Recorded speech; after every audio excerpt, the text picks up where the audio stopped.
In time revival, in time revival, in time revival, in time revival.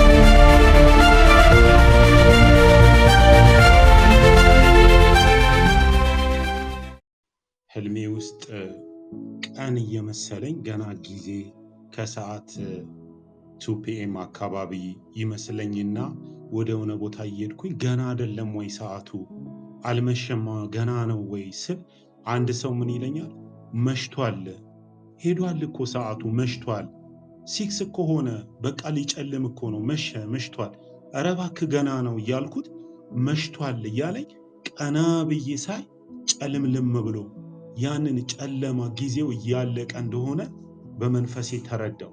ይሄን እያየው ነው ቅድም ያልኳቸው ሕፃኖቹን አቢዩዝ የሚደረጉ ሕፃኖቹንና የባዕድ አምልኮን ከዚህ በኋላ ነው ያየሁት። ከጀርባቸው ለሁሉም እየጨለመ ያለ እያበቃ ያለ ጊዜ እንደሆነና ጨለማ እንደሆነ ተረዳውና ወዲያው ነው የሚመሸው። ቅዱሳን ወዲያው አሁኑ ለስራ አሁኑ ለእግዚአብሔር ስራ ለጽድቅ ለቅድስና አሁን ጌታ ለሚናገረው ነገር ራሳችንን ካላዘጋጀን ወዲያው እየመሸ ነው። ሳታስቡት ይመሻል። ሳናስበው እድሜ ይሄዳል። ሳናስበው እናደርጋለን ያልነውን መንፈሳዊ ነገር ሳናደርግ ይሄዳል እና መንፈስ ቅዱስ አሁን ብሩኬ ሲናገር ነው መልሶ ያስታወሰኝ እና ጊዜው እግዚአብሔር ማለዳ ላይም ተንበርክኬ ሲለኝ ነበረ። አንድ ቃል ሲሰጠኝ ነበረ። አንደኛ ነገሥት 18:42 ላይ ያለውን ቃል ይሰጠኝ ነበር እግዚአብሔር። ስለዚህ ይላል አክዓብ ሊበላና ሊጠጣ ሄደ ይላል። አይገርምም? አክዓብ ሊበላና ሊጠጣ ሄደ፣ ኤልያስ ግን ወደ ቀርሜሎስ ተራራ ጫፍ ወጣ፣ ፊቱንም በጉልበቶቹ መካከል አድርጎ ወደ መሬት አቀረቀረ ይላል። በቃ ሲዝኑ የሚበላና የሚጠጣበት ሲዝን ሳይሆን ስጋን የምናደልብበት ሲዝን ሳይሆን በእስራኤል ላይ ደርቆ ምድር ተርባ ሕዝብ ተርቦ አክዓብ ሊበላና ሊጠጣ ሄደ። ኤልያስ ግን ወደ ቀርሜሎስ ተራራ ወደ እግዚአብሔር ተራራ ሄዶ ፊቱንም በጉልበቶቹ መካከል አድርጎ ወደ መሬት አቀረቀረ። ወደ እግዚአብሔር ተራራ ወጥተን ፊታችንንም ወደ ጉልበታችን አድርገን ምንማለድበት ምንጸልይበት ምንቃትትበት ጊዜ ነው። ቅዱሳን ከምን ጊዜውም በላይ የምንጸልይበት ጊዜ ቢኖር አሁን ነው። እየጸለይን ሞር ጊዜያችን በጸሎት የሚያልፍበት በእግዚአብሔር ቃል በእግዚአብሔር ምሪት የምንንቀሳቀስበት ጊዜ ይሄ ነው። እንደ አክዓብ መብላትና መጠጣት ምንም ጥቅም የለውም። በልቶ ጠጥቶ በሰረገላ ላይ እንኳን ሆኖ ተንበርክኮ የጸለየውን ኤልያስን አልቀደመው። ቀድሞት ወደ ኢዝራኤል የገባው ተንበርክኮ የነበረው ያልበላው ያልጠጣው አንገቱን በጉልበቶቹ መካከል ደፍቶ የነበረው ሰው ነው ቀድሞት የሄደው። ፕሊስ በጸሎት ነው የምትቀድሙት። በጸሎት ነው የምንቀድመው። ምንቀድመው በመብላት በመጠጣት አይደለም፣ በሆድ አይደለም። እግዚአብሔር ምስክሬ፣ መንፈስ ቅዱስ እንደዛ ይላል። ለመንፈሳችሁ ላይ ስሩ፣ መንፈሳችን ላይ እንስራ። የውስጥ ሰውነታችን ካባውን ይልበስ፣ የጽድቅ ካባ፣ የቅድስና ካባ፣ የእግዚአብሔርን የክብር መጎናጸፊያ የውስጥ ማንነታችን ይልበስ። እሱ ነው ይህን ዘመን የሚያሳልፈን እላለሁ። በእውነት ልቤ ላይ በጣም ይሄ ስለከበነው ብሩኬ እግዚአብሔር ይባርክ። በጣም ሪማይንድ እንዳደርግ አደረከኝ መልእክቱን። እግዚአብሔር እንደዛ ይላል፣ ጸልዩ ልጆቼ። ስትጸልዩ ነው የምትጸልዩት። ስትንበረከኩ ነው መገለጥ ማመጣው። ስትንበረከኩ ነው የጸሎትን መንገድ ምነግራችሁ። 10 የጸሎት ስታይል፣ 8 የጸሎት ስታይል የሚባል ነገር የለም። ጸሎትን የሚመራው መንፈስ ቅዱስ ነው እንጂ የሰዎች ልምድ አይደለም። ስትንበረከኩ መንፈስ ቅዱስ ይመጣል። ሐሳባችሁን ትታችሁ ጭንቅላታችሁን ጉልበታችን ውስጥ አድርገን ስንበረከክ ወደ ወደደው አቅጣጫ መንፈስ ቅዱስ ይዞን ይፈሳል። ራሱ ያጸልየናል። ፕሊዝ ጸሎትን ልመዱ። ጸሎትን እንልመድ። ጌታ ምስክሬ፣ ያለ ጸሎት አናልፍም። በቃ በትንቢት ማይታለፍበት ዘመን ነው። በቃ በኮንሰርት ማይታለፍበት ዘመን ነው። በማንም ውስጥ ብንደበቅ ማናልፍበት ዘመን ነው። በጸሎት በክርስቶስ ኢየሱስ በመሸፈን የሚታለፍበት በህልውና ውስጥ የሚኮንበት ሲዝን ቢኖር ይሄ ነው። በእውነት ቀደም በያንዬ ወደዚህ ሩም ከመግባታችን በፊት ስንነጋገር ነበረ። በቃ ዘመኑ ላይ እየገዛ ያሉትን መናፍስት ልንለይ ይገባል። ልንለይ ይገባል። እግዚአብሔር ምስክሬ፣ ልንለይ ይገባል። እግዚአብሔር በቃ አይኖቻችንን ይክፈት። ዛሬ ለሚሰማ ጆሮ ላለው እግዚአብሔር ይናገራል። ዛሬ ጌታ ምስክሬ፣ ሰሚ ጆሮ ያለው ይስማ ይላል ሉቃስ 8 ላይ እና በቃ ለመስማት ለተዘጋጃችሁ የእግዚአብሔር ቃል ይጠቅመኛል፣ ያለ እግዚአብሔር ቃል የትም አልደርስም፣ እሱ ነው መሻገሪያዬ፣ እሱ ነው ህይወቴ፣ ጌታ ሚለኝን እሰማለሁ ለምትሉ እግዚአብሔር ዛሬ ይናገራል። ክብር ለኢየሱስ ይሁን፣ ክብር ለኢየሱስ ይሁን። በእውነት እግዚአብሔር ቃሉን ይልቀቅልን። አሁን በመንፈስ ቅዱስ ወደ ቃሉ ጥልቀት ይዞን ይግባ። በእውነት ቅዱሳን እንደው ተስማሙ። እስኪ አንድ ልብ እንሁን። ተናገረን ጌታ ወይ እንሰማሃለን እንበለው። በቃ ጌታ ኢየሱስ የሚናገረው ሲኖር የሚሰማው ሲኖር ጌታ ይናገራል። በፊቴ ገበታን አዘጋጀህልኝ ይላል እኮ። በቃ እግዚአብሔር ይህን ገበታ ያብላን፣ የተትረፈረፈ ማዕድ ይመግበን ዛሬ። በቃ እስኪ እንትናችሁን ይዛችሁ በቃ ልክ ቴብላችሁ ላይ ቁጭ በሉ። ሹካና ማንኪያችሁን ይዛችሁ ቫራይቲ የሆነ የእግዚአብሔር ማዕድ አለ። በቃ ከእግዚአብሔር ብሉ ካለው ልንበላ። በቃ እስኪ በጣም ሃንገሩ በቃ ለእግዚአብሔር በረሃብ መንፈስ እንሁን። እግዚአብሔር እንዲናገረን፣ እግዚአብሔር እንዲመግበን ቃሉ አብላኝ እርቦኛል በሉት በሉት። እስኪ ቃል ሸተተኝ። ልክ 3 ቀን ምንም ሳይበላ እንደ ጾመ ሰው ሸተተኝ። በቃ ምግብ እዛ ሰፈር የሚሰራው ሽሮ ሸተተኝ። በቃ እንደዛ ሁኑ። በቃ 3 ቀን ምግብ ሳትበሉ ስትቆዩ ሌላ ሰፈር የሚሰራ ወጥ ይሸታችኋል። ወይኔ ነው የምትሉት። በቃ እንደሱ እስኪ አግሬሲቭሊ እንሁን። ጌታ ይናገረን በጌታ በኢየሱስ ክርስቶስ ስም። ዜታላቫና ማሴኬ ቬዲካ ባራዳ ባላባይ ጌታ ሆይ በማዕድ ፊት አለን፣ በፊት አለን። ጌታ ሆይ አሁን በዚህ ሰከንድ ልታደርግ የወደድከውን ልናደርግ በፊት አለን። ጌታ ሆይ እኔ በህግ አልናገርም፣ ስለተዘጋጀን ከላይ ጌታ ሆይ ፖስት ስላደረግን የሆነ ነገር አይደለም። መንፈስ ቅዱስ አሁን በዚህ ሰከንድ በመለኮት ሰዓት ውስጥ በዚህ ማይክሮ ሰከንድ በመለኮት አቆጣጠር ምን ባንደበታችን ልትል እንዳልክ ጌታ ሆይ ንገረን። እሱን እናስተላልፍ፣ ስለሱ እናውራ፣ እሱን እንምከር። የእግዚአብሔር ኃያላን ቁጭ ብለው ተነጋገሩ ይላል መጽሐፍ ቅዱስ። ቁጭ ብለው ኃያላን ተነጋገሩ፣ እግዚአብሔርም ሰማቸው ይላል። ይሄ የኃያላን ጉባኤ እግዚአብሔር ሆይ አንተ የምትለውን ልንሰማ፣ አንተኛ ልንሰማ እዚህ ተቀምጠናል። ጌታ መንፈስ ቅዱስ ሆሊ ስፒሪት የኔን ድካም የኔን መተላለፍ ይቅርበል። የቅዱሳንን መተላለፍ ሚስ ያደረግናቸውን ነገሮች ኦርደር ያላደረግናቸው ነገሮች ካሉ በመንፈስ ቅዱስ ይቅር ብለህ በቃ ፍቃድህን ፈጽም፣ ሐሳብህን ፈጽም። የእስራኤል ቅዱስ እግዚአብሔር አሁን ጌታ ሆይ የደስታ መንፈስ የሰላም መንፈስ በህዝብ ላይ ይውደቅ፣ አሁን ይውደቅ። እጄን አነሳው ማለዳ እጄ ላይ ያስቀመጥከውን ያንን ቅባት ወደ ህዝብ አነሳለሁ። እግዚአብሔር ምስክሬ ቅዱሳን የደስታ መንፈስ አሁን ይወድቅባቸዋል። አይምሯችሁ ሰላም ይሰማዋል። ጌታ ምስክሬ ሌሊት በቃ ያቅባት እጄ ላይ ከወደቀ በኋላ ሄሉን ጭንቅላቷን የእጄ ንክት ሳደርግ ቀኑን ሙሉ በደስታ ዋልኩኝ ብላ ነገረች። ይሄ ከኔ አይደለም። በቃ መንፈስ ቅዱስ የደስታ ዘይት ሃሌሉያ የሚገርም ዘይት ላያችሁ ላይ ያፈሳል። ዛሬ ብርሃን ይሆናል ፊታችሁ። በሽታዎች፣ አስፈሪ ነገሮች አሁን ከጭንቅላታችሁ ላይ ይነሳሉ በኢየሱስ ስም። በመንፈስ ቅዱስ ሆኜ ሙሴ እጁን እንዳነሳው እጄን አነሳለሁ በኢየሱስ ስም። በእኔና በእናንተ ላይ እጄን አነሳው። እግዚአብሔር ሆይ አይምሮች ይከፈቱ፣ ጆሮች ይከፈቱ፣ እንደ ሊዲያ ልቦች ይከፈቱ። የሊዲያን ልብ መንፈስ ቅዱስ ከፈተላት ይላል። ልቦች ይከፈቱ፣ ልብ ይከፈት፣ ልብ ይከፈት፣ ልብ ይከፈት፣ ልብ ይከፈት። በጌታ በኢየሱስ ስም ልብ ይከፈት። ላቫና ማራዳ ላቫስ ልቦች ይከፈቱ። መንፈስ ቅዱስ በእውነት ላውድሊ የተከፈተ ጆሮ፣ በቃ ለመስማት የተከፈተ ጆሮ እንዳለ መንፈስ ቅዱስ ይናገረኛል። አሁን ክፍት ያለ በቃ ኦፕን የሆነ ጆሮ እንዳለ መንፈስ ቅዱስ ይናገረኛል። ጌታ ምስክሬ በቃ ለዚች ነፍስ እግዚአብሔር ዛሬ ይናገራል። ክብር ለኢየሱስ ይሁን፣ ክብር ለኢየሱስ ይሁን። ኢየሱስ ጌታ ነው።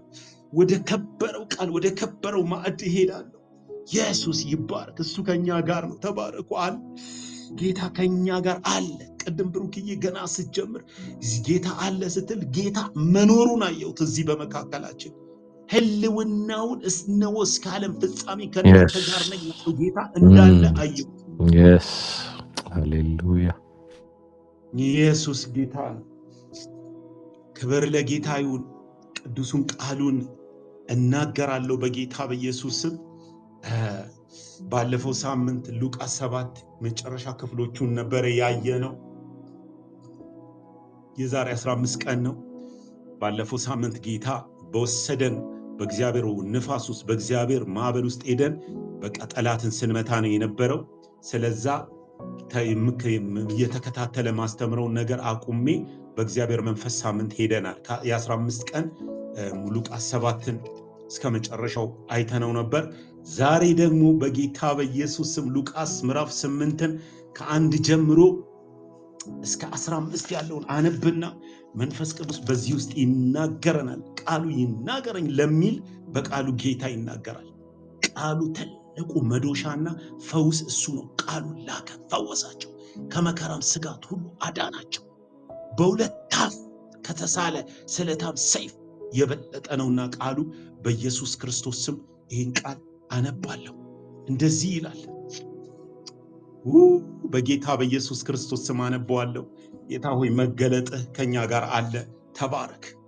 ከዚህ በኋላ ኢየሱስ የእግዚአብሔርን መንግሥት የምስራች ቃል እየሰበከ በየከተማውና በየመንደሩ አለፈ። 12ቱም ከእርሱ ጋር ነበሩ። እንዲሁም ከርኩሳን መናፍስትና ከደዌ የተፈወሱ አንዳንድ ሴቶች አብረውት ነበሩ። እነርሱም 7 አጋንንት የወጡላት መቅደላዊት የተባለችው ማርያም፣ የሄሮድስ ቤት ኃላፊ የነበረው የኩዛ ሚስት ዮሐና፣ ሶስና፣ ደግሞም ሌሎች ብዙዎች ነበሩ።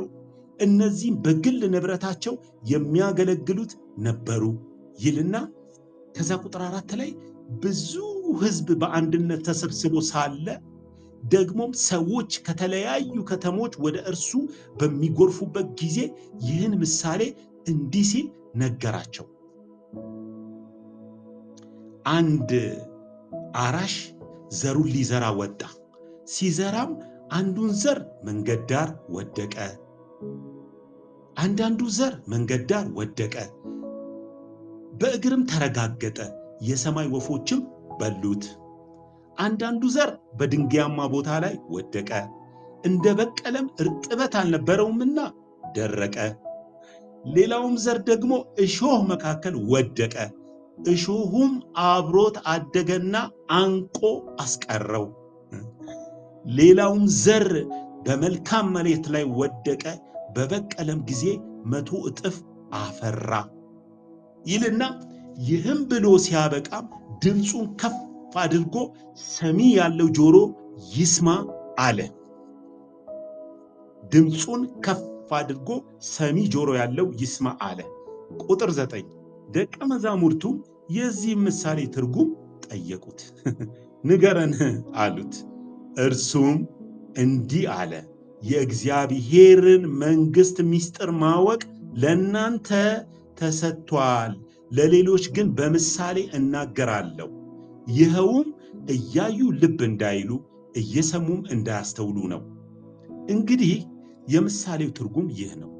ዘር የተባለው የእግዚአብሔር ቃል ነው። በመንገድ ዳር የወደቀውም ቃሉን የሚሰሙ ነገር ግን አምነው እንዳይድኑ ዲያብሎስ መጥቶ ቃሉን ከልባቸው የሚወስድባቸው ናቸው። በድንጋያማ ቦታ ላይ የወደቀውም ቃሉን ሲሰሙ በደስታ የሚቀበሉ ናቸው። እነዚህ ለጊዜው ያምናሉ እንጂ ስር ስለሌላቸው በፈተና ጊዜ ፈጥነው የሚክዱ ናቸው። በእሾህ መካከል የወደቀውም ቃሉን የሚሰሙት ናቸው። እነዚህም ውለው አድረው በምድራዊ ሕይወት ጭንቀት፣ በባለጠግነትና ተድላ ደስታ ታንቀው በሚገባ አያፈሩ።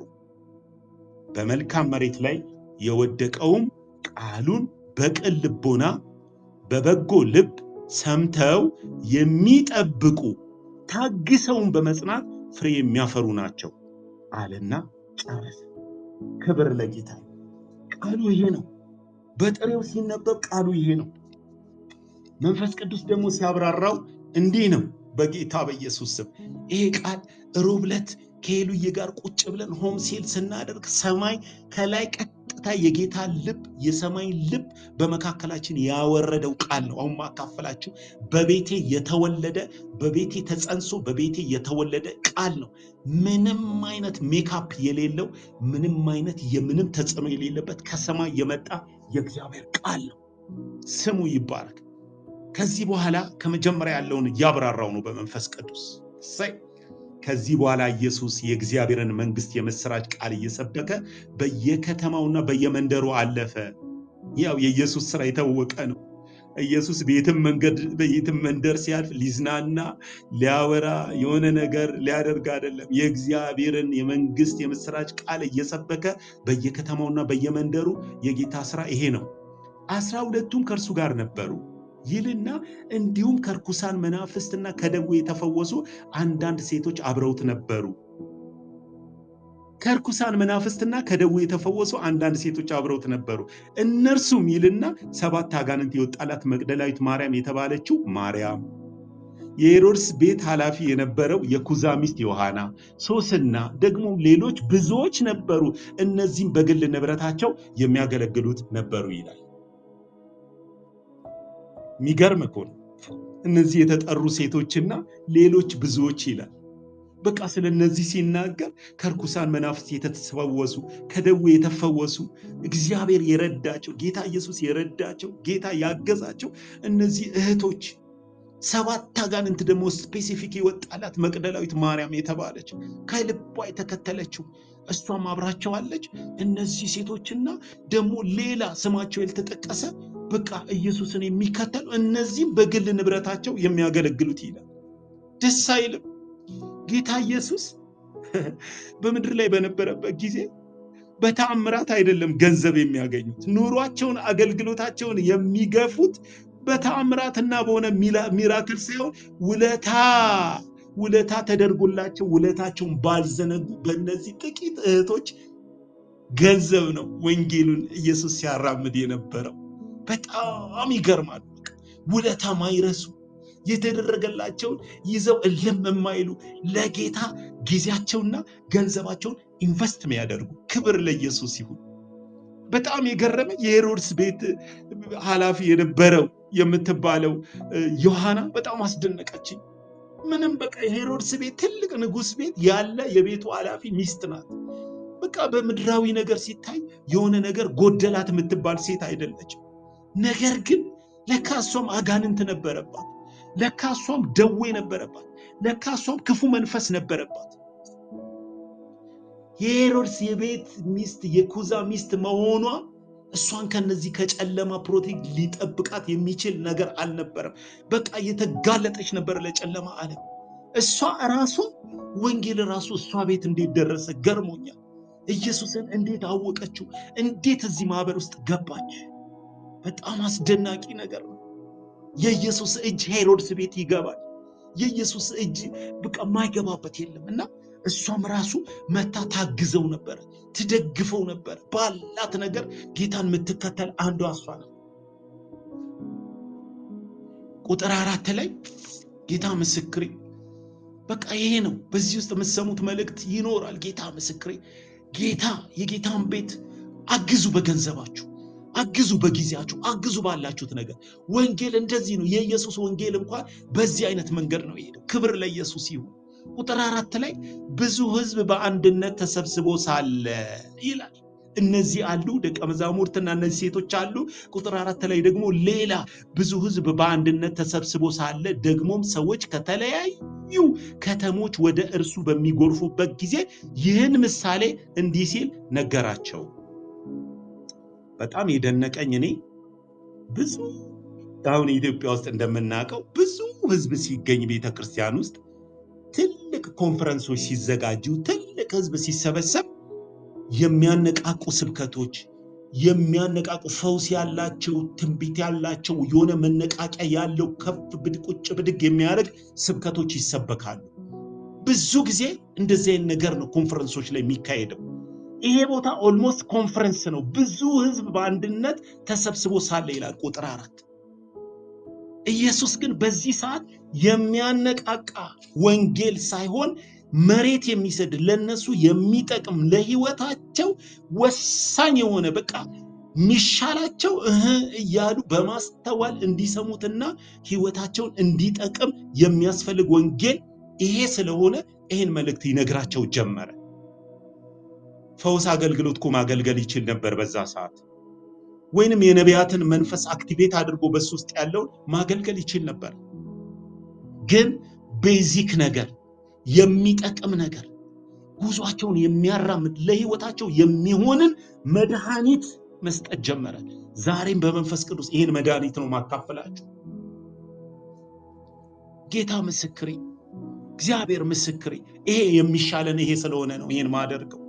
እግዚአብሔር ይባረክ። የትኛውንም ዓለም በመንፈስ ቅዱስ አክቲቬት ማድረግ እኮ እንጸልይ የሆነ በቃ ቅድም በመጡ መገለጦች በቃ ልጆች ነፃ እያወጣን ቅድም የመጡ ህልሞችን እስኪ ህልም ያያችሁ ብንል ላይ የምትመጡ ብዙ ናችሁ።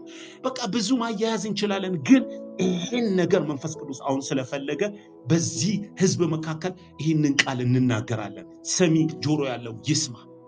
ይህን ምሳሌ እንዲህ ሲል ተናገራቸው። አንድ አራሽ ዘሩን ሊዘራ ወጣ። ሲዘራም አንዱን ዘር በመንገድ ዳር ወደቀ፣ በእግርም ተረጋገጠ፣ የሰማይም ወፎች በሉት ይላል። አንዳንዱም ዘር በድንጋያማ ቦታ ላይ ወደቀ፣ እንደ በቀለም እርጥበት አልነበረውምና ደረቀ። ሌላውም ዘር ደግሞ እሾህ መካከል ወደቀ፣ እሾህም አብሮት አደገና አንቆ አስቀረው። ሌላውም ዘር በመልካም መሬት ላይ ወደቀ፣ በበቀለም ጊዜ 100 እጥፍ አፈራ። 4 አይነት ህዝብ ነው የምታዩት።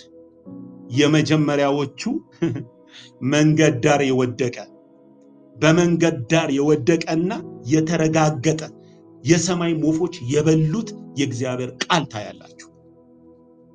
ሁለተኛው ደግሞ በድንጋያማ ቦታ ላይ የወደቀ እንደ በቀለም እርጥበት ያልነበረውና የደረቀ ፍሬ ታያላችሁ። ሶስተኛው ደግሞ እሾህ መካከል የወደቀ እሾህም አብሮ ታደገና አንቆ ያስቀረው ዘር ታያላችሁ። አራተኛው ደግሞ በመልካም መሬት ላይ የወደቀ። ቅዱሳን ጌታ ይህን የተናገረው እዛ ለተሰበሰቡት ህዝብ ነው። ለካ እዛ ጋር የተሰበሰበው ልቡን ሰጥቶ ጊዜውን ሰጥቶ እዛ ጋር የመጣው አንድ ቤተክርስቲያንን አንድ ምኩራብን አስቡ። የሆነ የድሮ ታሪክ አድርጋችሁ እንዳታስቡት፣ የሆነ ጥንት ላይ የሆነ ነገር እንዳታስቡት። ቤተክርስቲያናችሁን ማሰብ ትችላላችሁ። እዚህ ያለነውን ቅዱሳን ማሰብ ትችላላችሁ። ቤታችሁን ኢንዲቪዥዋል ደግሞ ራሳችሁንም እኔ የትኛዋ ነኝ ብለህ አንተም አንቺም እንድታዩ ይፈልጋል ጌታ። 4 አይነት ሰዎች፣ ዘሩ አንድ አይነት፣ ዘሩ አንድ የሆነ የእግዚአብሔር ቃል 100 እጥፍ ማፍራት የሚችል፣ መባረክ የሚችል፣ መቀደስ የሚችል፣ መለየት የሚችል፣ መጥቀም የሚችል፣ አክሊል ማስገኘት የሚችል መቶ ፍሬ የሚያፈራ የሚያበለጽግ አንድ ቃል ሆኖ የወደቀው ግን 4 ቦታ 1/4ኛው 25% መንገድ ዳር ወደቀ። ወይኔ 25% ደግሞ ድንጋያማ ቦታ 25% ደግሞ እዛ እሾሃማ ቦታ 25ቱ ብቻ በመልካም መሬት ለዛውም ከ25ቷ በመልካም መሬት ከወደቀችው 1/3ኛው ነው መቶ ያፈራው። ኦልሞስት 8.5% ነው መቶ ያፈራው። ሌላው 30 60 የሚባል ደግሞ ያፈራለ። ከ25ቷ ራሱ ለ3 ተካፈለች። ያ ቅዱስ ቃል ማለት ነው። ያ ጌታ ከሰማይ ይዞት የመጣው ያ እግዚአብሔር በተራራ ላይ ሆኖ ሲናገር ተራራውን ያንቀጠቀጠው ያ ቃል እሱ ቃል 25% ብቻ ወደ ፍሬ መጣች። ከ25ቷ መቶ ያፈራችው 8% እህቶቼና ወንድሞቼ የእግዚአብሔር ቃል ሲነገር በውስጥሽ የተላከው ቃል ድንጋያማ የመጀመሪያው መንገድ ዳር ነው ወይ የወደቀው? መንገድ ዳር ይለዋል።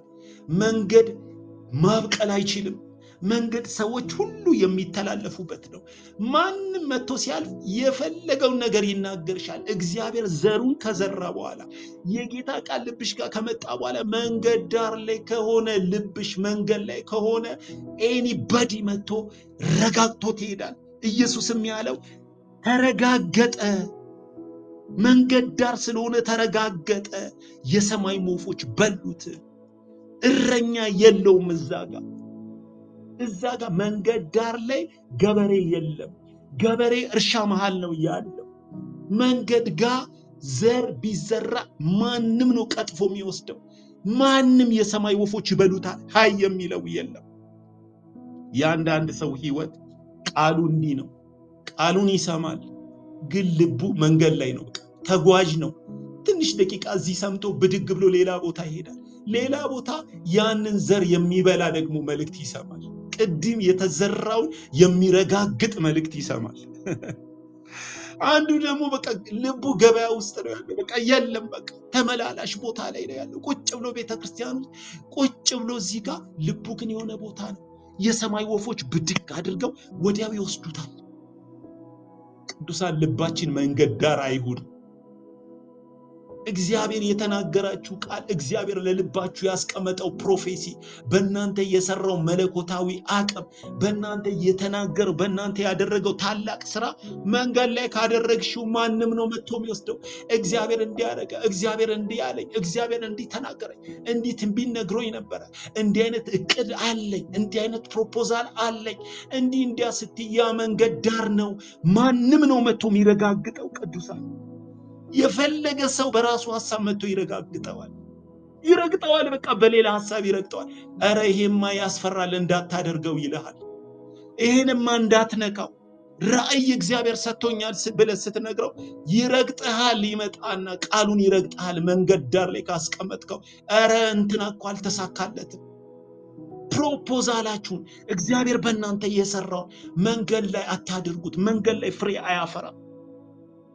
መንገድ ላይ አስፋልት ላይ ፍሬ አይታችሁ ታውቃላችሁ?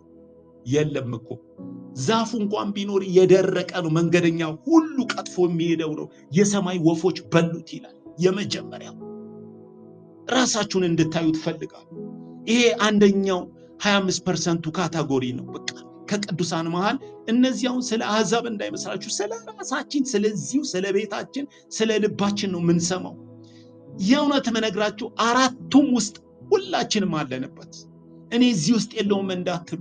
ሐሳብሽን ስንት ቀን ነው መንገድ ላይ ያዋልሽው? ስንት ቀን ራእይሽ ተረግጦ ያውቃል? ስንት ቀን ራእይ ተረግጦ ያውቃል? እኔ የዛሬ 7 ዓመት አካባቢ እግዚአብሔር የሰጠኝን ፕሮፖዛል ለማይሆን ሰው አሳይቼ እስከ ዛሬ ሎኮ ነበር። ለማይሆን ሰው አሳየውና ሙሉውን በቃ ትልቁን ፒክቸር አሳይቼ ለማይሆን ሰው በቃ ጌታው ይሄ መቼ ነው እያሉ ከብዙ ዓመት በኋላ እግዚአብሔር ዝም ብለህ መንገድ ዳር ስለምታሰጣው እኮ ተረጋገጠብህ አለኝ።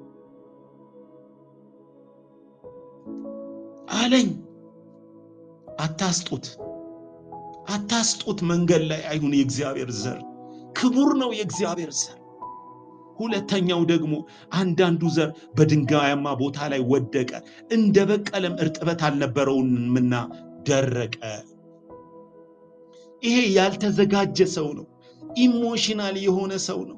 ከስሩ ሞስቸር ነገር የሌለው የመንፈስ ቅዱስ የሚያላውስ የመጣውን ቃል ተቀብሎ ዋጥ አርጎ ይዞት አቆይቶ ችግር ቢመጣ ምን እንደሆነ ንፋስ ቢመጣ ኖ ብሎ ድብቅ አድርጎ ቅብር አድርጎ በቃ ዞር አድርጎ አሽሾ በቃ እንዲያፈራ የሚያደርግ ጸሎት ማለት ነው። እርጥበት ማለት የተዘጋጀ ልብ።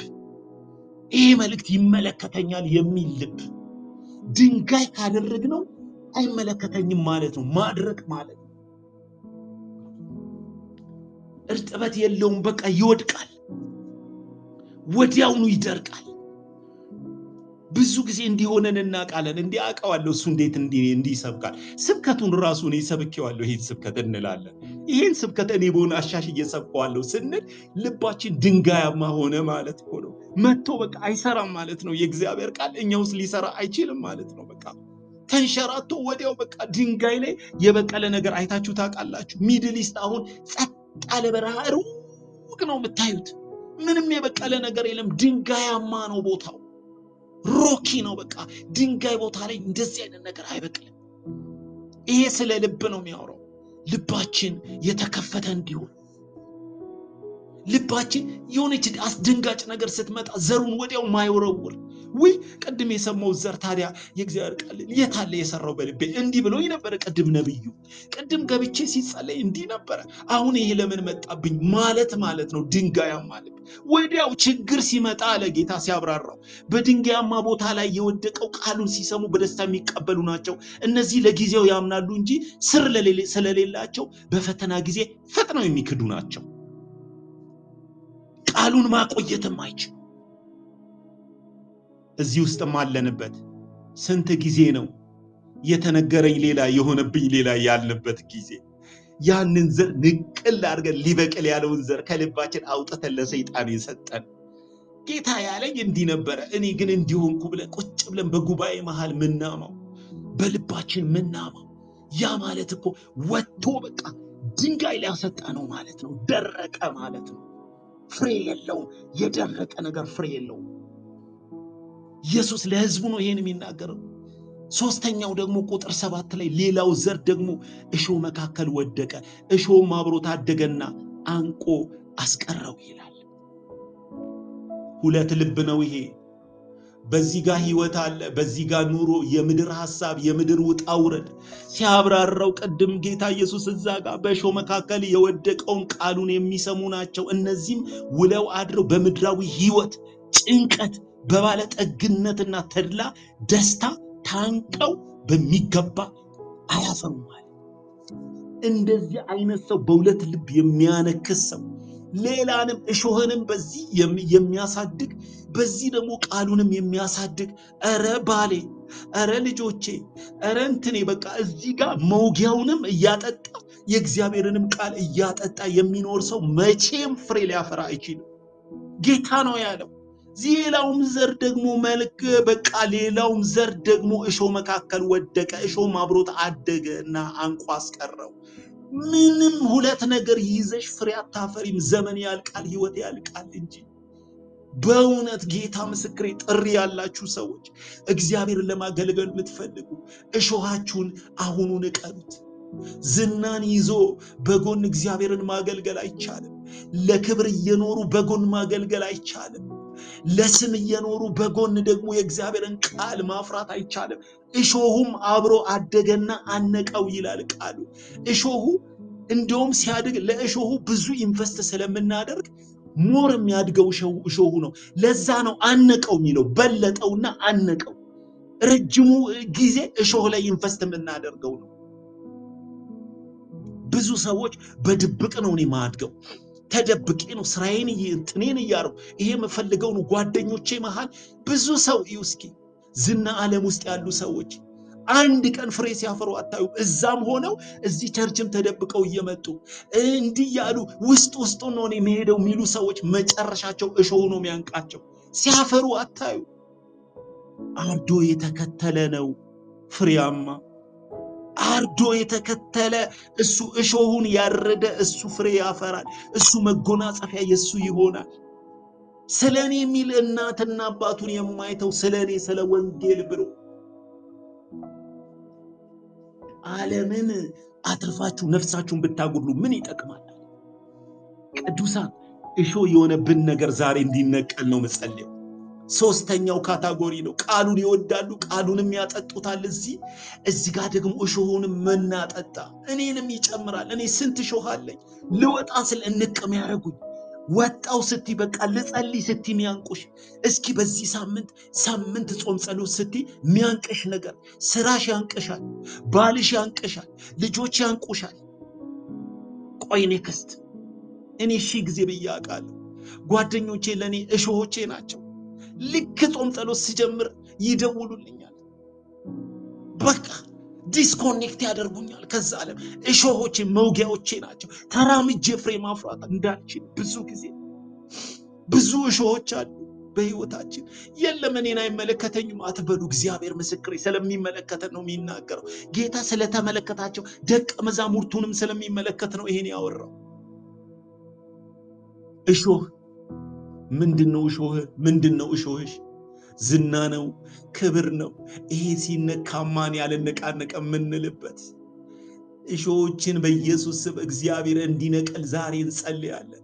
ፍሬ እንድናፈራ እሾህ መነቀል አለበት። ጌታ አያፈራም አለ ኢየሱስ። በአጭሩ በቃ በሁለት ሐሳብ የሚያነክስ መቼም አያፈራም አለ። እሱ ነው ያለው። ሌላው ዘር ደግሞ እሾህ መካከል ወደቀ። እሾህም አብሮ ታደገና አንቆ አስቀረው። በቃ አስቀረው። ምንም አይነት ማማመቻመች የለው። ታንቆ ነው የሚቀረው። ይቀራል በቃ። እኔ እግዚአብሔር ለአገልግሎት ከጠራኝ ስንት ዘመን ነበረው? ስንት ዓመት ነበረው? ገና 18 ዓመቴ ላይ እያለ ጌታ በቃ እንደሚፈልገኝ ጠራኝ።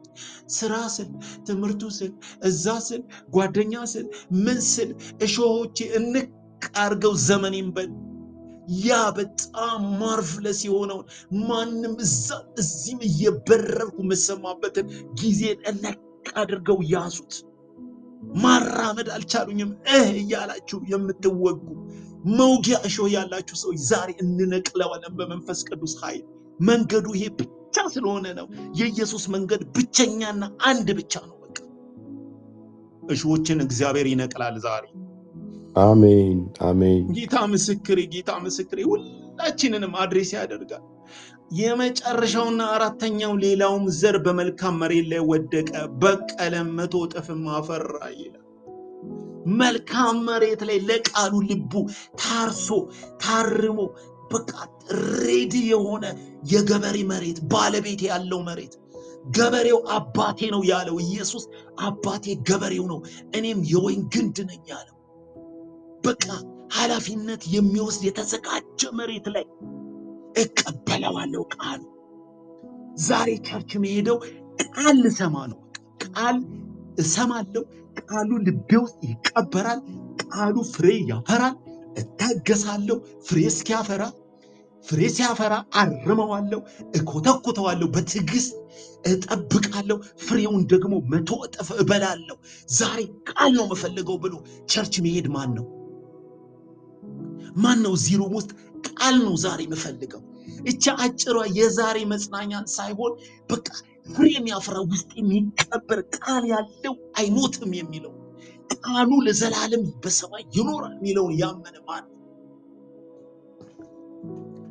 ቃል ልቀበል ብሎ ቤተክርስቲያን ግን የሚሄድ ሰው አለ? አሁን ዛሬ ቃል ነው የምሰማው፣ በቃ ቃል ይግባ፣ ይሄው እርሻዬ ብሎ በቃ ይሄው ገበታ ላይ ቁጭ ብያለሁ የሚል፣ ይሄው የተንበረከኩት አንተን ልሰማ ብቻ ነው የሚል፣ ይሄ ከተለመደው ጸሎት ትሬንድ ከሆነው የጸሎት ስታይል የሚወጣ ልሰማ ነው ተናገረኝ፣ እነሆ ባሪያ ይሰማሃል፣ ይሄው ማዕድ ላይ ነኝ። በቃ ዛሬ መጽሐፉን ይዞ ቁጭ ብሎ ዛሬ ዮሐንስ ምዕራፍ 1 ልበላው ነው የሚል ሰው አለ? ልብላው ምዕራፍ 1 ራእይን ዛሬ ልብላው በቃ ምግቤ ነው ብሎ የሚቀመጥ አለ? ሹካና ማንኪያ ይዛችሁ ፎቶ አንስታችሁ ፖስት እንደምታደርጉት የምትበሉትን በቃ ሃፒታይት የሚከፍት መልካም ምግብ መልካም ሽታ ያለው ምግብ ስታዩ ነፍሳችሁ ስጋችሁ ደስ ብሎት እንደምትበሉ መጽሐፍ ቅዱስ ስትገልጡ እንደዛ በቃ ልበላው ነው ፍሬ ላፈራ ነው የሚል ሰው አለ። እሱን እኮ ነው የመጨረሻው የሚናገረው። ሌላውን ዘር በመልካም መሬት ላይ የሚለው ኢየሱስ እሱን ነው እኮ እሱን ነው ቅዱሳን፣ እሱ ነው መቶ ፍሬ የሚያፈራው። ጌታ ገለጠልን ሮብ ማታ፣ እሱን ገለጠልን። መቶ ፍሬ የሚያፈራው በቃ ልበላ ነው የሚል በቃ ተንሰፍስፎ ቃሉን በላሁት ለጎሮሮዬም ጣፋጭ ሆነልኝ የሚል ውስጤ ሲገባ ሆዴን አጣፈጠው ሕይወት ሆነኝ። ቃል እበላለው የሚል ቃል እተክላለው ልቤ ውስጥ እተክላለው የሚል ስለሱ ነው የመጨረሻው አራተኛው ማህበረሰብ እሱ ነው። የጌታን ቃል እንዴት ነው የምትወዱት? እኔ አላውቅም፣ እናንተ ታውቃላችሁ። ምን ያህል ነው የምትወዱት? ለማውራት ነው የምናነበው? ለመስበክ ነው የምናነበው? ወይስ ትክክል ብሎ ውስጣችን ተዋህዶ ዘር ከተተከለ በኋላ እኮ ቶሎ አይታይም፣ ጊዜ ይፈልጋል። እንደየዘሩ አይነት ውስጥ ይቀበርና ይበሰብሳል፣ አየር ያጣል፣ ይሞታል። ብስብስ ካለ በኋላ ከሞተ በኋላ አዲስ ህይወት ፍልቃቂው እዛ ይቀርና መሬት ቅርፊቱን ከላዩ ላይ አራግፎ ስንዴዋ ከላዩ ላይ ያለው ቅርፊት ይራገፍና በዛ ሙቀት በዛ ፕሬሸር ውስጥ በዛ ጨመቃ ውስጥ ከጠፋ በኋላ ቅርፊቷ ከላዩ ላይ ከሄደ በኋላ ከውስጧ ከሞተች በኋላ ህይወት ይወጣል። ፍሬዋ መታየት ሲጀምር እሱን የሚኮተኩት እሱን ተጠንቅቆ የሚያርም ጎተራዬ መሙላት ሊጀምር ነው የሚል አቤት ማበላው ምግብ አለኝ በረሃቡ ዘመን ማበላው ምግብ አለኝ ብሎ የሚዘጋጅ ታግሶ እኮ ይላል በቅን ልቦና በጎና ቅን በሆነ ልቦና ሰምተው የሚጠብቁት ታግሰውን በመጽናት ፍሬ የሚያፈሩ በቅን ልቦና ሰምቶ አድምጦ ታግሶ ፍሬ የሚያፈራ ቃል ላይ እንዴት ናችሁ ቅዱሳን? ይሄ ሩም የትንቢት ሩም ብቻ አይደለም። ዛሬ ልነግራችሁ ፈልጋለሁ። ያለ ቃል ትንቢት የለም። ቃል ሳይገለጥ ትንቢት የለም። ቃል ሳይገለጥ ፈውስ የለም። ከየት ይመጣል? ከየት ይመጣል? ከቃል ውስጥ ነው። እግዚአብሔር በቃሉ ነው። ኢየሱስ ስጀምር እንደተናገርኩት የእግዚአብሔርን መንግስት የምስራች ቃል እየሰበከ በየከተማውና በየመንደሩ አለፈ ይላል። ከዛ በኋላ ነው ቃል ከሰበከ በኋላ ነው ኢየሱስ ምልክት ነው እንጂ ሌላ ነገር አይደለም። ትንቢትም ፈውስም ምልክት ነው፣ የቃሉ ማጽናያ ነው። ቃል ላይ እንዴት ናችሁ? ቃል ዛሬ ይራባችሁ። እኔ ቃል ይርበኛል። ቃል በጣም ረሃብ ውስጥ ገባው። ጌታ ምስክሬ። በቃ ማን ነው ሃይላይት ሰብስቦ ሃይላይተር ቁጭ አድርጎ ማርከር ቁጭ አድርጎ ቃሉን እያሰመረ ወረቀቱ ላይ ብቻ ሳይሆን ልቡ ላይ ቃል እያሰመረ ልቡ ላይ በቢጫ ዋርኒንግ የሚሰጠውን በቢጫ ደግሞ ጓሄድ የሚለውን በግሪን ሌላውን እንደተሰማው ብሉን ደግሞ መገለጥን በብሉ ሃይላይተር እያደረገ ቃል የሚበላ ልቡ ላይ እንደዛ እያደረገ ማን ነው? ስለዚህ ሰው ነው ጌታ ኢየሱስ የሚናገረው። በእውነት ኢየሱስን የምትወዱት ከሆነ ቃል ትወዳላችሁ። ሚስጥሩ ይሄ ነው። ትንቢት የሚወዱ ሰው ኢየሱስን የሚወድ አይደለም። ጌታ ምስክሬ። ትንቢት የሚወድ ሰው ዛሬን ራሱን ብቻ የሚወድ ነው፣ ማንንም የሚወድ አይደለም። እኔ በጣም ፕሩፍ አድርጌያለሁ። ትንቢት ብቻ የሚለቃቀሙ ሰዎችን ኢንዲቪዥዋል ብታወሯቸው በጣም ሰልፊሽ ናቸው፣ በጣም ራስ ወዳድ ናቸው። ኮሽ እንዲል አይፈልጉም በህይወታቸው ዙሪያ ቻሌንጅ የሚወጡ አይደሉም። ቻሌንጅ ሲመጣ የሆነ ነገር ውስጥ ይገባሉ። ጌታ እንዳለው እኮ ናቸው። አንድ ምሳሌ ልቤ ላይ መጣ። አንድ ሰው በትሬን ሁል ጊዜ ሲሄድ አንድ ላይን ላይ ስለሚሄዱ አንድ ሴት አጠገቡ ሁል ጊዜ ትቀመጣለች እና ወደዳት። ብዙ ጊዜ በቃ በአንድ ላይን ስለሚሄዱ በቃ ወደ አንድ ሀገር ስለሚሄዱ አያቃትምና በአይን በጣም አፈቀራት፣ ወደዳትና የሆነ ጊዜ ይሄ ሰውዬ ደራሲ ነው፣ በጣም የታወቀ ደራሲ ነው፣ ምሁር ነው፣ መጽሐፍ ጽፏል። እና ከዛ የሆነ ጊዜ በጣም ስላፈቀራት ተዋወቃት ምናላትና በቃ እንደሚወዳት ምናምን ነገራት። በቃ ወድሻለሁ፣ አልነገርኩሽም እንጂ በጣም ነው መወድሽ፣ ሁል ጊዜ ሳይሽ አላት። ከዛ በኋላ ይሄ መጽሐፍ የኔ መጽሐፍ ነው፣ እኔ የጻፍኩት መጽሐፍ ነውና ይሄን መጽሐፍ አንብቢ ብሎ ሰጣት። ያቺ ሴት ልቧ ውስጥ አልገባም። አብሯት ይቀመጥ አብሯት ይሂድ እንጂ ምንም ለሱ ትርጉም አልነበራትም። ከዛ ቤቷ ወሰደችና መጽሐፉን በቃ ለማንበብ ትንሽ የተወሰነ ፔጅ ሞከረችና መጽሐፉ ደብሯት ቤቷ ውስጥ ሸልፍ ውስጥ አስቀመጠችው። ከዛ በኋላ በተደጋጋሚ እንዴት ነው አነበብሽው ወይ ሲላት አዎ ምናምን እያለች በቃ ዝም ብላ በቃ እንደ ነገሩ የውሸቷን ትለዋለች። ከዛ በሂደት ካራክተሩን እያየች አቀራረቡን፣ ፍቅሩን፣ ምኑን እያየች ልቧ ለዚህ ሰው መከፈት ጀመረና ከዚህ ሰውዬ ፍቅር ያዛት። በጣም ይህን ሰውዬ ማፍቀር ጀመረች። ፍቅር ውስጥ ዲፕ ፍቅር ውስጥ ስትገባ ያ ሸልፍ ውስጥ የጣለችውን መጽሐፍ ሄዳ አውጥታ ማንበብ ጀመረች። ጌታን ነው ምላችሁ፣ ሌሊቱን ሙሉ ቁጭ ብላ መጽሐፉን ታነባለች። ስለ ይሄ ሰው የጻፈው ታነባለች፣ አትጠግብም መጽሐፉን። ለምን ሲባል ከሰውየው ፍቅር ይዟታል። ሰውየውን አፈቀረችው። ለዛ ነው መጽሐፉን ቀንና ሌሊት ደጋግማ እየጨረሰች ደጋግማ ያነበበችው። ከኢየሱስ ፍቅር የያዘው ሰው የኢየሱስን መጽሐፍ ያነባል። አሜን። ሃሌሉያ። አይገርማችሁም? አይገርማችሁም? ከጌታ ፍቅር የያዘው ሰው የጌታን ቃል ያነባል። የጌታን ቃል አሜን። በጌታ በኢየሱስ ስም አሜን፣ አሜን፣ አሜን። አይገርማችሁም ወይ? እቺ ሴት ሰውየውን አትወደውም ነበር፣ ወረወረችው ሸልፍ ውስጥ። እኔ ቃልማ ያነብን ሰው እንዲህ ነው የምንረዳው። በቃ ለኢየሱስ ያለውን ፍቅር ነው የሚያሳየው። ኢየሱስ ምን አለ? እስኪ ኢየሱስ ምን ይናገረኝ? ይሄ መወደው ጌታ እንዴት ኖረ? እንዴት አለፈ? ምንድን ነው የሚለኝ ብሎ ሰው ካላለ ምንድን ነው ትርጉም ያለው? በስማ በሎ ስለሱ መስማት ምን ይጠቅማል? ደጋገመችው እላችኋለሁ መጽሐፉ። ኢየሱስን ትወዱታላችሁ? ከልብ የምትወዱት ከሆነ ይኸው ሌላውም ዘር በመልካም መሬት ላይ ወደቀ፣ በበቀለም ጊዜ 100 እጥፍ አፈራ። እንደዚህ አይነት ሰዎች መልካም መሬት ናቸው፣ አፍቃሪ ናቸው። ኢየሱስን ዘሩን ኢየሱስ ሲልክላቸው እቅፍ አድርገው የጌታዬ ቃል ብለው የሚያሳድጉት ናቸው። የአባቴ ቃል የሚሉት ናቸው። እንደ ወይን የሚንዠረገጉ ናቸው። ገበሬው ኬር የሚያደርጋቸው ናቸው። የወይኑ ባለቤት የእርሻው ባለቤት አባቴ ገበሬው ነው ያለላቸው እነሱ ናቸው። ፍሬ ሲያፈሩ ታያላችሁ። ከውስጣቸው ትንቢት ሲወጣ ትሰማላችሁ። ከውስጣቸው ፈውስ ሲወጣ ትሰማላችሁ። ከውስጣቸው ዘው የሆነ አሮማ የሆነ የጌታ ቃል ሲወጣ ጠላት በፊታቸው ሲቆም አታዩ። በረሃብ ዘመን እነዚህ ሰዎች ጠግበው ታያላችሁ። ምክንያቱም እርሻ አላቸው፣ ያበቀሉት ነገር አለ። ዘሩ እነሱ ውስጥ ፍሬ አፍርቷል። እንደ ዮሴፍ በሰባቱ የመከራ ዘመን ላይ መጋዘን አላቸው፣ ጎተራ አላቸው። ከጎተራ አውጥተው ህዝቡን ይመግባሉ። ዮሴፎች ናቸው። በመከራ ጊዜ ይሰበስቡና ጎተራውን ግጣም ያደርጉታል። በረሃቡ ዘመን ለጀነሬሽኑ የሚመግቡት ነገር ይኖራቸዋል እያልኩ ነው። 100 እጥፍ። ኢየሱስ ጌታ ነው። ወይኔ ወይኔ ወይኔ! የቃል ረሃብ ገባባችሁ ወንድሞቼና እህቶቼ? ሃሌሉያ! ገባባችሁ ወይ የቃል ረሃብ? አነባለው በቃ እበላዋለሁ የሚል ሰው አለ?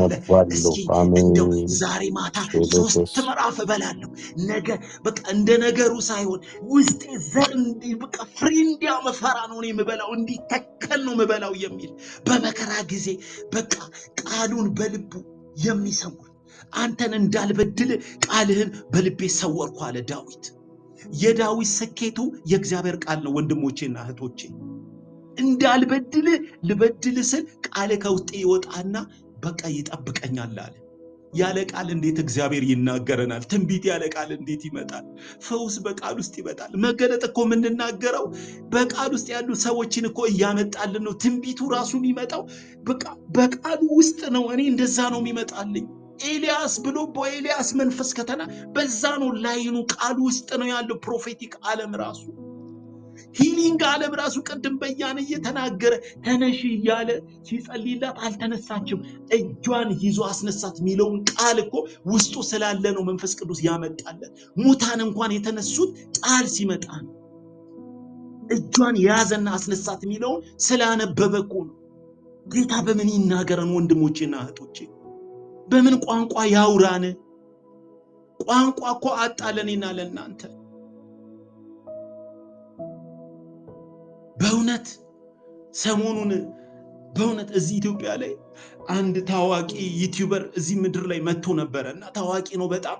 እሱን የሚመስሉ የሱ ፋኖች በጣም እሱን ለመምሰል በመልክ በመከለር አሉና የሆነ አገር አፍሪካ አገርን እየጎበኘ ነውና የሆነ አፍሪካ ሀገር ላይ እሱን የሚመስል እንደሱ የሚያወራ ካራክተሩ እንደሱ አካሄዱ ንግግሩ እንደሱ ፍጥነቱ እንደሱ የሆነ ልጅ አገኘና እሱን ፒክ አድርጎ ኢትዮጵያን ይጎበኝ ነበረ። ከሳምንት በፊት ለአንድ ቀን ጎበኘ። ኢትዮጵያ ውስጥ እሱን የሚመስል መልኩ፣ ጸጉሩ፣ ከለሩ፣ ቁመቱ፣ የሎቲው ምኑ እሱን የሚመስል አንድ ወጣት ተገኘ። አመጡና ፊት ለፊቱ ላይ ያቀረቡለት።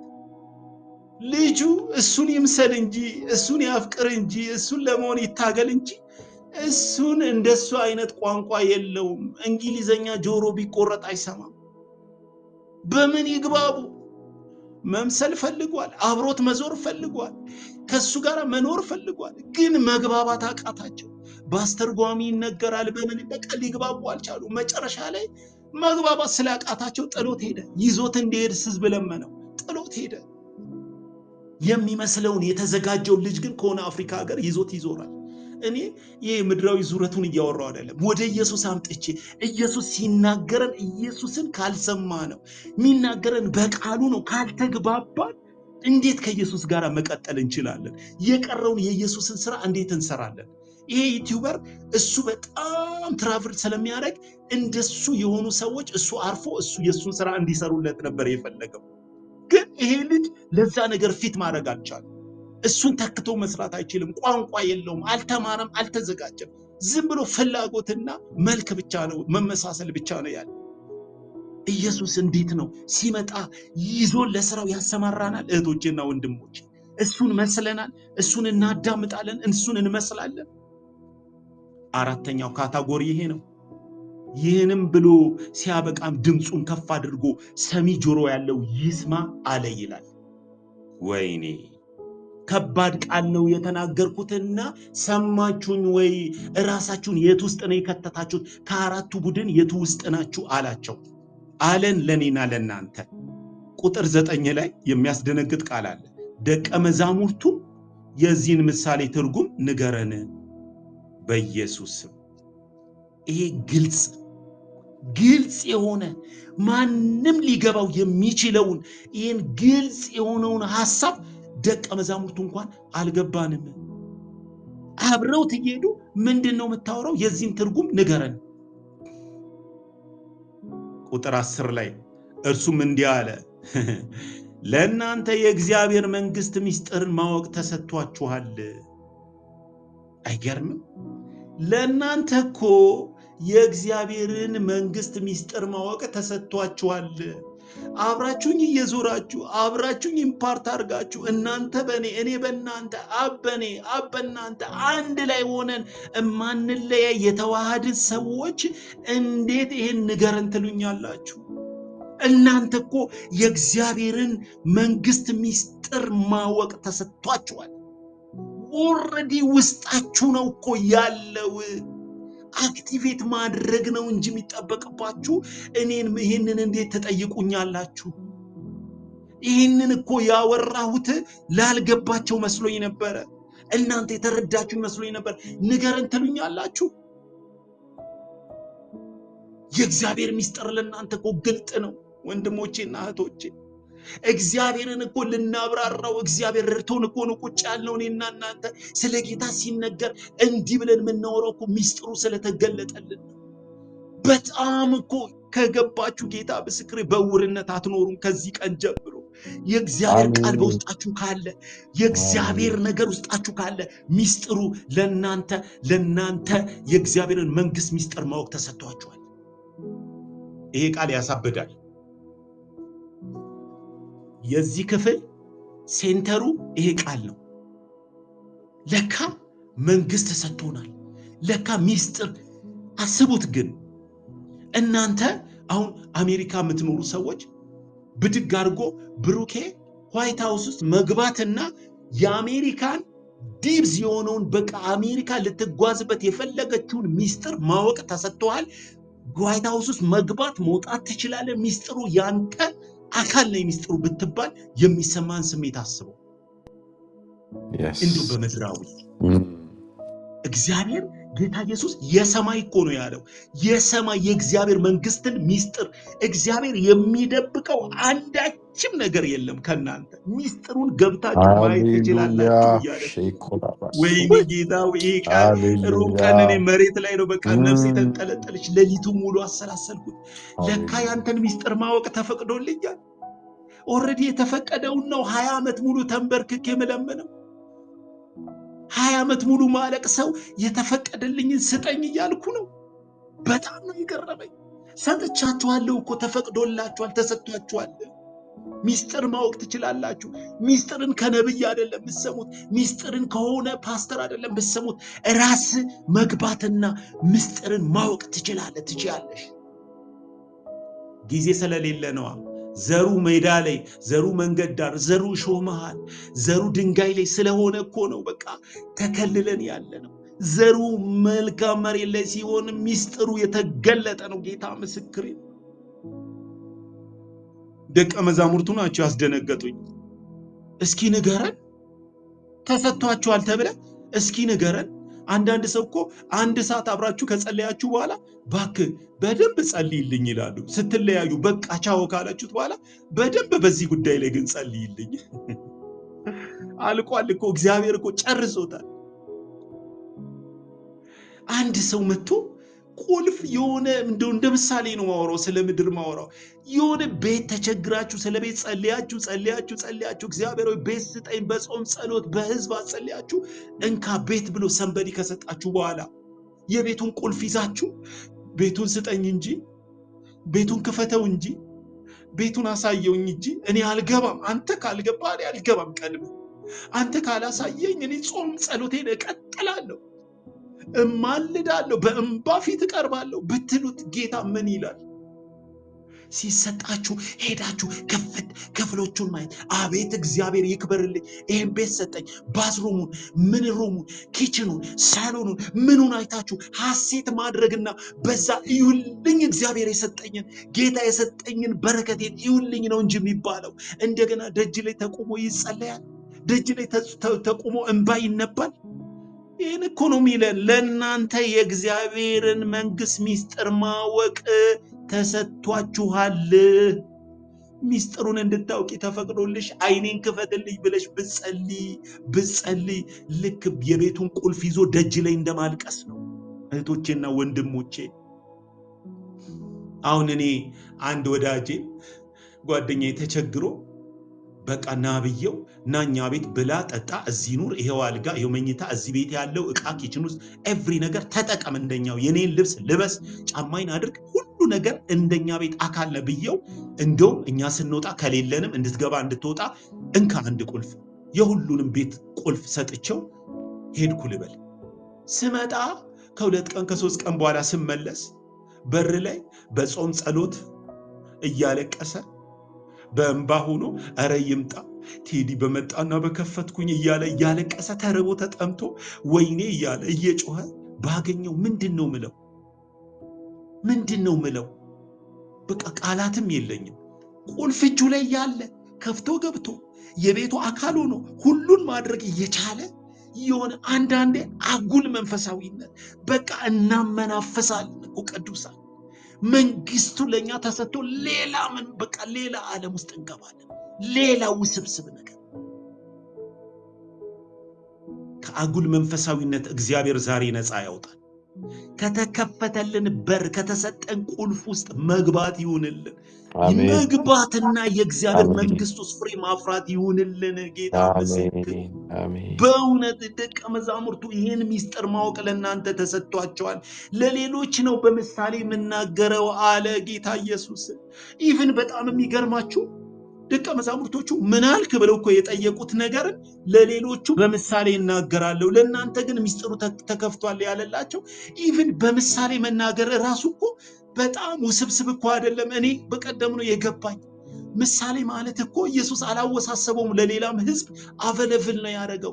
ምክንያቱም ትምህርት ቤት ድሮ ስንማር አስተማሪው ይጽፍና ሲያብራራ አልገባ ሲለን በምሳሌ ለምሳሌ ያህል ብሎ የሆነ ነገር ይነግረናል። ይሄን ያልኩት ይሄው ምሳሌው ይላል። የበለጠ አብራራው ማለት እኮ ነው። ኢየሱስ በጣም አምብል ነው። ለሌሎቹ እንኳን በምሳሌ ነው የነገርኩት ማለት አብራርቼላቸዋለሁ። አጠገባቸው ባለው ነገር ነው። ለገበሬዎች በገበሬ ነገር ነው የነገርኳቸው። ይሄ እንኳን ሳይገባችሁ ምን አልክ ትሉኛላችሁ?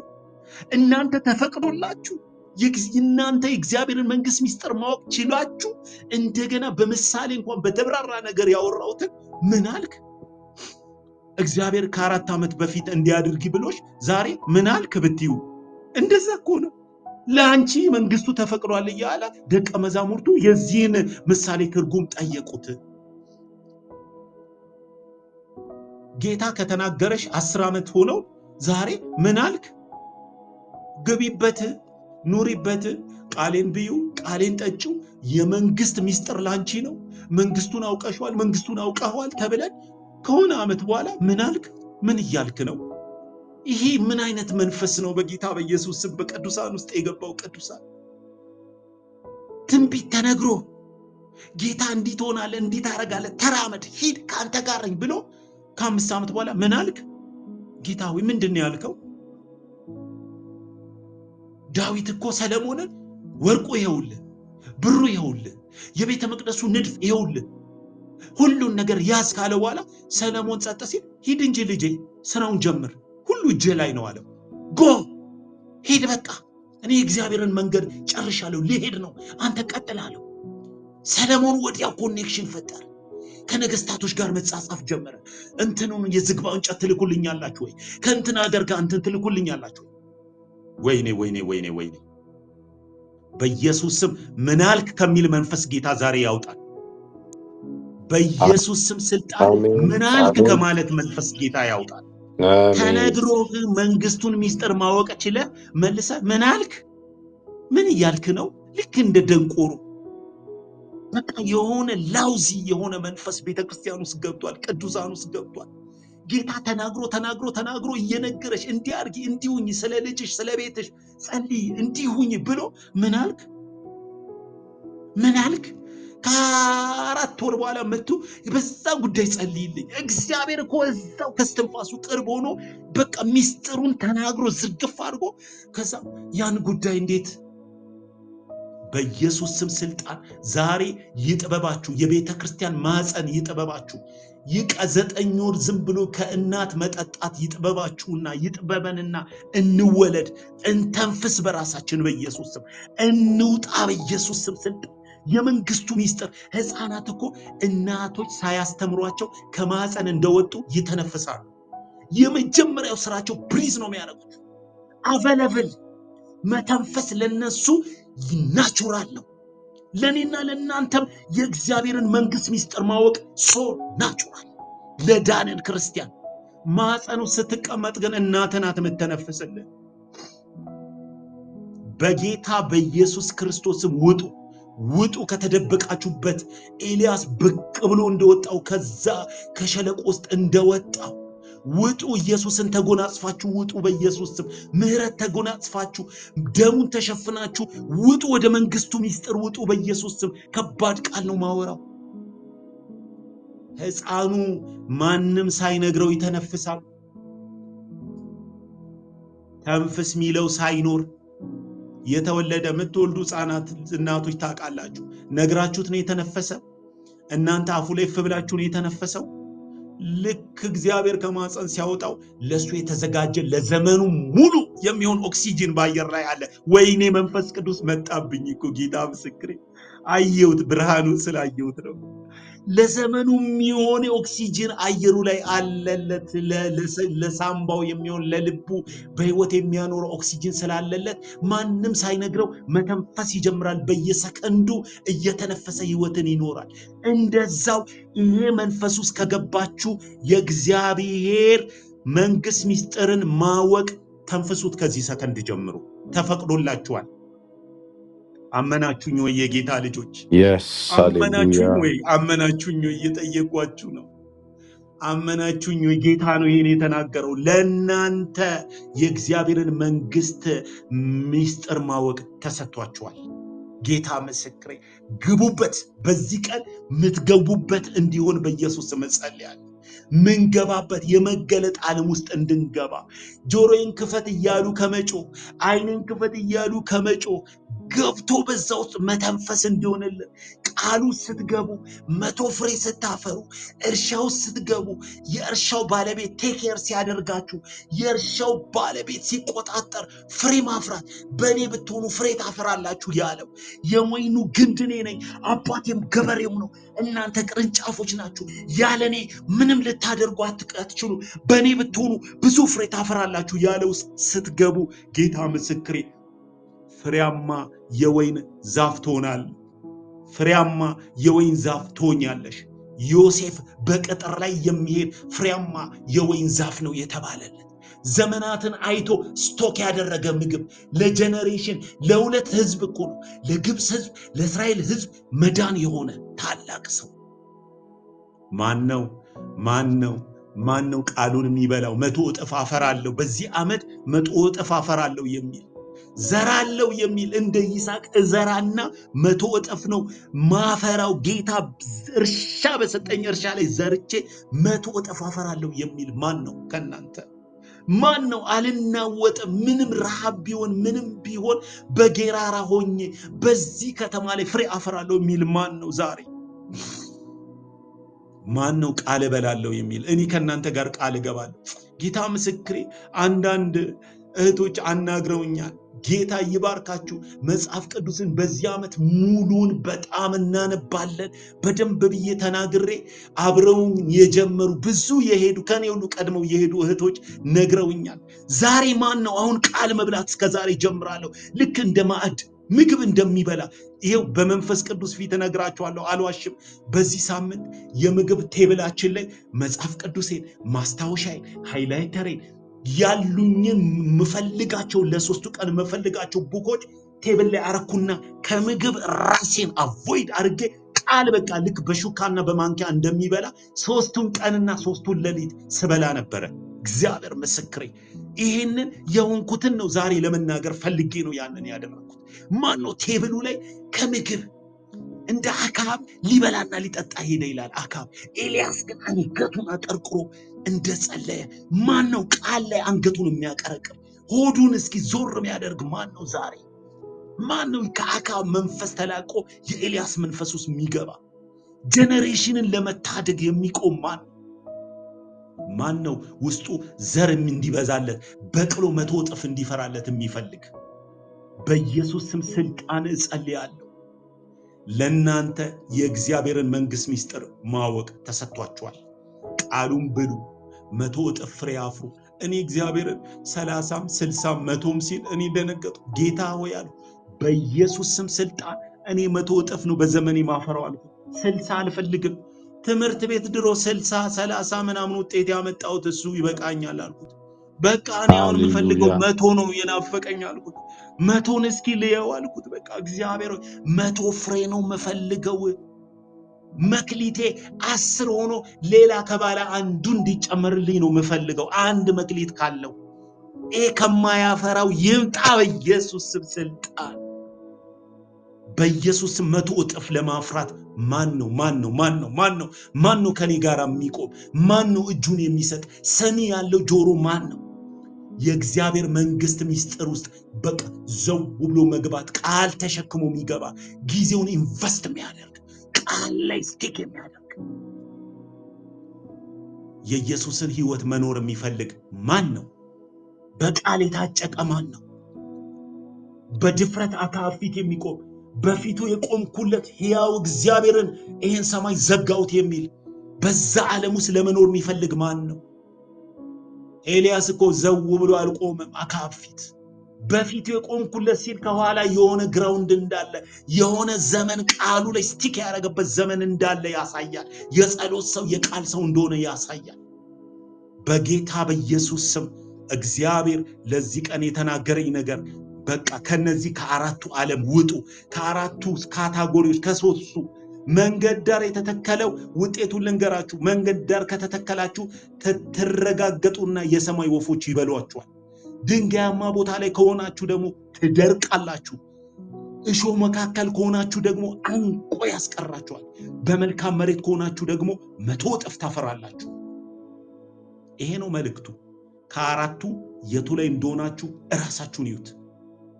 በቃ እሾዎች ይነቀሉ በኢየሱስ ስም። መልካም መሬት ላይ ቃሉን በቅን ልቦና በጎ በሆነ ልብ ሰምተው የሚጠብቁ በትዕግስትና በመጽናት ፍሬ የሚያፈሩ። ገበሬው እኮ ይዘራና መልካም መሬት ካመቻቸ በኋላ ዘርቶ ይጠብቃል። ዝናቡ እስኪዘንብ ይጠብቃል። ከዛ ፍሬው ብቅ ማለት ሲጀምር በማለዳ እየተነሳ ይኮተኩታል። ያ የመጣውን ቃል በጸሎት ይኮተኩተዋል። ያ መሬቱን ገበሬ ኮትኩቶ አረሙን እየነቀለ እሾህ አንቆ እንዳያስቀረው እየነቀለ እያረመ በቃ ማንም ወፎች እንዳይበሉት እርሻውን ቀኑ ሁሉ እየጠበቀ ተስፋ እያደረገ ይጠብቃል። ያያል፣ ሩቅ ያያል። ጎተራዬ ሙሉ ሊሆን ነው፣ በዚህ ጊዜ ጎተራዬ ይሞላል ይላል።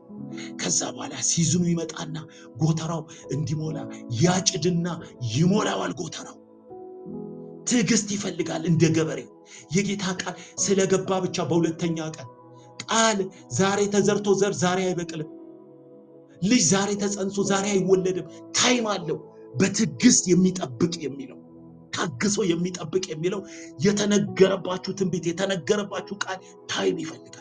ማርያም እንኳን ቃሉ ይሁንብኝ ብላ ስትቀበል 9 ወር ፈጀባት። ከዛ ደግሞ የማሳደግ ሲዝን አላት። ይዞ መከራ የማየት ይዞ ግብፅ የሚሄድ ይዞ የመሰደድ ሲዝን አለ። ኪፕ አድርገው ከዛ ፍሬውን ታያለች። ኢየሱስ 30 ዓመት ጠብቋል። ሙሴ 80 ዓመት ጠብቋል። ዳዊት ሳኦል እስኪሞት ተቀብቶ ብዙ ዘመን ጠብቋል።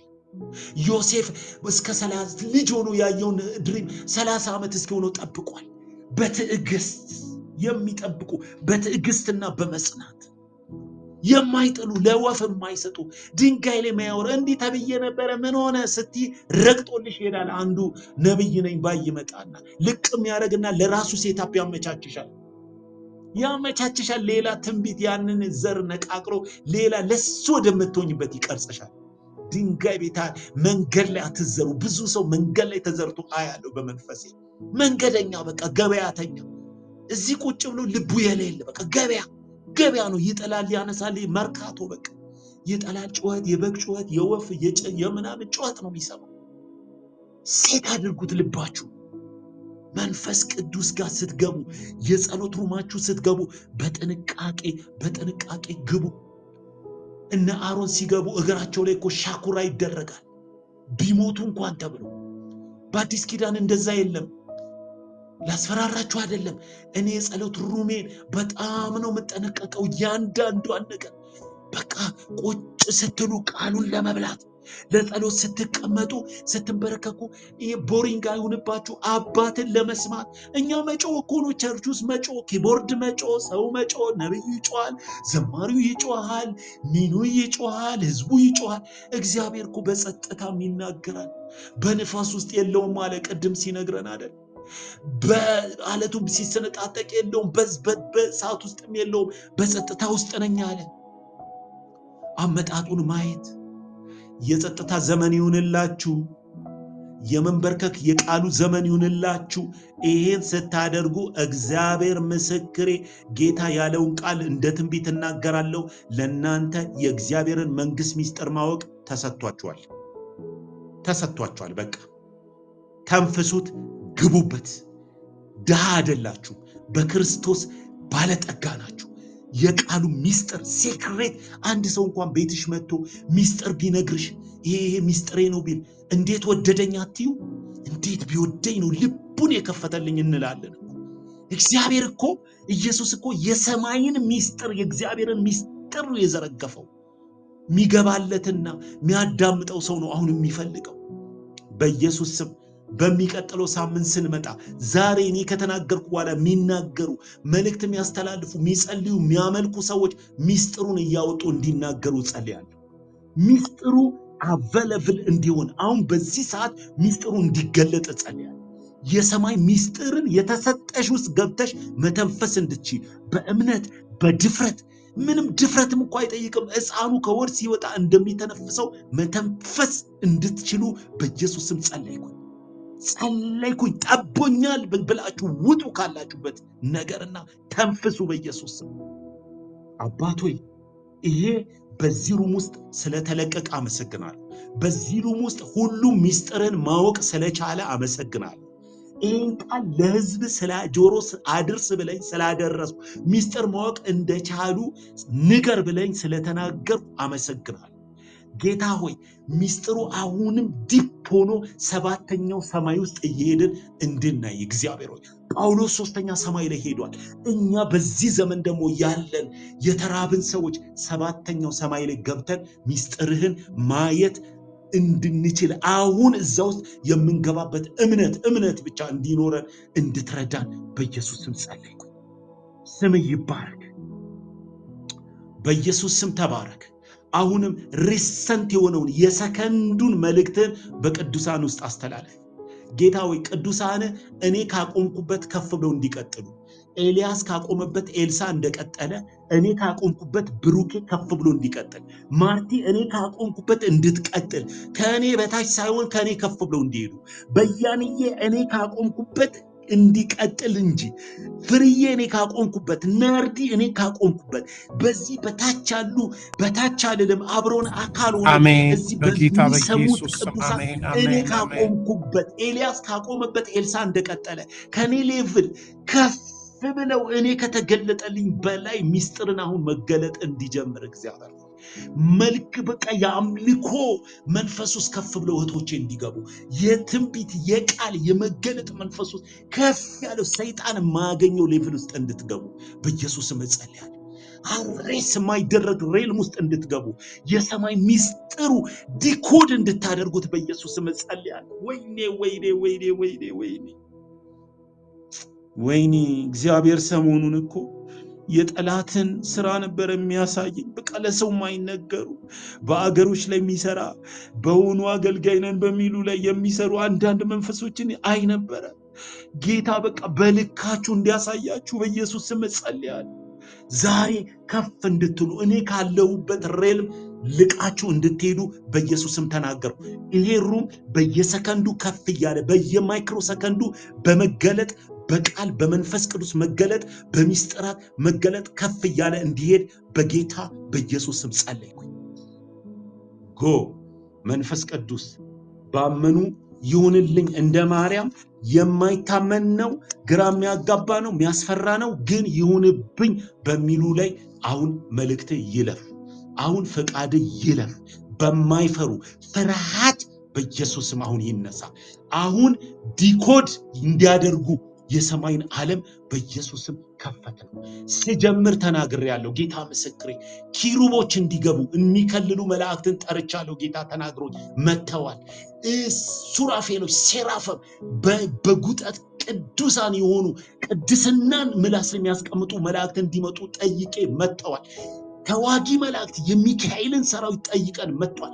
መልእክት የያዙ ፓኬጅ የያዙ እነ ገብርኤል የገብርኤል ሰራዊት እንዲመጣ ጠይቄ መጥተዋል። 4 አይነት መላእክት እዚህ አሉ። አሁን መልእክቱ አለ። ጌታ ምስክሬ። ፓኬጆቹን ይዘው የገብርኤል መላእክት ሰራዊት አሉ፣ ኪሩቤሎች አሉ፣ ሴራፍም አሉ፣ እነ ሚካኤል ሊዋጉ አሉ። ቅዱሳን ጎ ሂዱ፣ በቃ በተከፈተው ሂዱ። እኔ ከዚህ በላይ ላነሳሳችሁ አልችልም። የእግዚአብሔር መልአክ ከኋላችሁ እየገፋ ወደ ተራራ ይውሰዳችሁ። በእውነት ሎጥን ገፍቶት ዞዓር የምትባል ትንሽ መንደር እንደሄደው እንዳይሆን ትልቅ ተራራ ላይ ወጥታችሁ እንደ ኤልያስ ትልቁ ቀርሜሎስ ላይ እንድትወጡ የእግዚአብሔር ተራራ ላይ ከፍ እንድትሉ በኢየሱስ ስም ጸለይኩኝ። መንፈስ ቅዱስ ይናገርባችሁ። ማምለክ ልባችሁ ውስጥ ያለ መንፈስ ቅዱስ አሁን የሚቀጥለው ነገር ያለባችሁ ቀጥሉ በኢየሱስ ስም። መንፈስ ቅዱስ በዚህ አለ ይሁንልኝ ብላችሁ እንድትቀጥሉ ለእናንተና ለመንፈስ ቅዱስ መድረኩን ሰጠው በኢየሱስ ስም። መንፈስ ቅዱስ አለ። ቀጥሉ፣ የጌታ ልጆች ቀጥሉ በኢየሱስ ስም።